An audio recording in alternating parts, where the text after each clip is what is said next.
Today on Forbes, how 19-year-old Barron Trump is worth $150 million. At an inauguration event in January, Donald Trump jokingly asked, quote, "I've got a very tall son named Barron. Has anyone ever heard of him?" The president's 6'8" or so youngest son, who rarely makes public appearances, stood up and waved to the crowd. Crediting Barron's insights with helping win more young voters, Trump bragged, quote, he said, "Dad, you gotta go out and do Joe Rogan." He also gives his 19-year-old son credit for showing him a thing or two about crypto, the source of the president's quickly expanding fortune.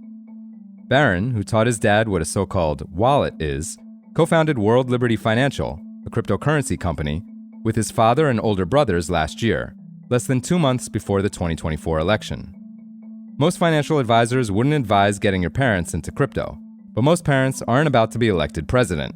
And when Dad won, World Liberty exploded. Forbes estimates that it's added over $1.5 billion to the Trump family fortunes, about 10% of which, or $150 million, belongs to Barron. The company that holds the Trump family's stakes in World Liberty, DT Marks DeFi LLC, received a total of 22.5 billion crypto tokens called $WLFI in September 2024. In exchange for promotion and allowing the project to use Trump's name, the company also got 75% of the revenues from World Liberty after the first $15 million in earnings. As of the start of this year, Trump owned 70% of Trump Marks DeFi LLC, according to financial disclosures he filed as president. His family owned the remaining 30%. Sons Eric, Don Jr., and Barron are all listed as co-founders, so assuming they shared the 30% equally, that would be 10% for each of them. It's possible that later deal-making reduced their stakes. Initially, the 10% didn't amount to much. World Liberty tokens couldn't be resold or transferred once purchased, and token sales were middling. But after Trump won the election, crypto entrepreneur and billionaire Justin Sun, who had been under investigation by the Securities and Exchange Commission, announced that he was investing $75 million in the project. Perhaps not coincidentally, Trump's SEC paused its probe into Sun in February. After Sun's investment, sales took off almost immediately. By August, World Liberty had sold an estimated $675 million worth of tokens, based on figures released by the company and its customers. Barron's share, after taxes, comes out to around $38 million.